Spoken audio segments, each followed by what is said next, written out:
मकर संक्रांति क्यों मनाते हैं? इस दिन हुई थीं ये ऐतिहासिक घटनाएं। मकर संक्रांति सूर्य के मकर राशि में आने पर मनाया जाता है। इस दिन से सूर्य उत्तरायण हो जाते हैं और देवलोक में दिन आरंभ होता है। हिंदू धर्म में ऐसे अनेक कारण बताए गए हैं जिनकी वजह से मकर संक्रांति का सभी 12 संक्रांतियों में विशेष महत्व है। श्रीमद्भगवद्गीता में भी मकर संक्रांति को बेहद शुभ बताया गया है। हिंदू धर्म में सूर्य देवता से जुड़े कई प्रमुख त्योहारों को मनाने की परंपरा है। उन्हीं में से एक है मकर संक्रांति। आज मकर संक्रांति का त्योहार मनाया जा रहा है। शीत ऋतु के पौष मास में जब भगवान भास्कर उत्तरायण होकर मकर राशि में प्रवेश करते हैं तो सूर्य की इस संक्रांति को मकर संक्रांति के रूप में देश भर में मनाया जाता है। वैसे तो मकर संक्रांति हर साल 14 जनवरी को मनाई जाती है, लेकिन पिछले कुछ साल से गणनाओं में आए कुछ परिवर्तन के कारण इसे 15 जनवरी को भी मनाया जाने लगा है। इस साल भी मकर संक्रांति 15 जनवरी को मनाई जा रही है।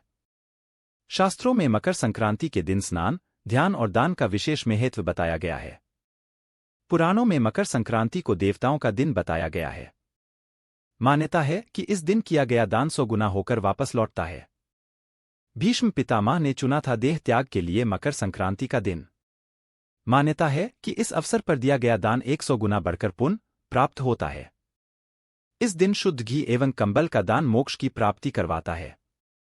महाभारत काल में भीष्म पितामह ने अपनी देह त्यागने के लिए मकर संक्रांति का ही चयन किया था। मकर संक्रांति के दिन ही गंगाजी भगीरथ के पीछे पीछे चलकर कपिल मुनि के आश्रम से होती हुई सागर में जाकर मिली थीं। मकर संक्रांति पौराणिक कथा। श्रीमद्भागवत एवं देवी पुराण के मुताबिक शनि महाराज का अपने पिता से वैर भाव था, क्योंकि सूर्यदेव ने उनकी माता छाया को अपनी दूसरी पत्नी संज्ञा के पुत्र यमराज से भेदभाव करते देख लिया था। इस बात से नाराज होकर सूर्यदेव ने संज्ञा और उनके पुत्र शनि को अपने से अलग कर दिया था।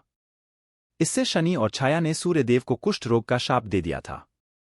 मकर संक्रांति और यमराज की तपस्या। पिता सूर्यदेव को कुष्ठ रोग से पीड़ित देखकर यमराज काफी दुखी हुए। यमराज ने सूर्यदेव को कुष्ठ रोग से मुक्त करवाने के लिए तपस्या की, लेकिन सूर्य ने क्रोधित होकर शनि महाराज के घर कुंभ, जिसे शनि की राशि कहा जाता है, उसे जला दिया। इससे शनि और उनकी माता छाया को कष्ट भोगना पड़ रहा था। यमराज ने अपनी सौतली माता और भाई शनि को कष्ट में देखकर उनके कल्याण के लिए पिता सूर्य को काफी समझाया। तब जाकर सूर्यदेव शनि के घर कुंभ में पहुंचे।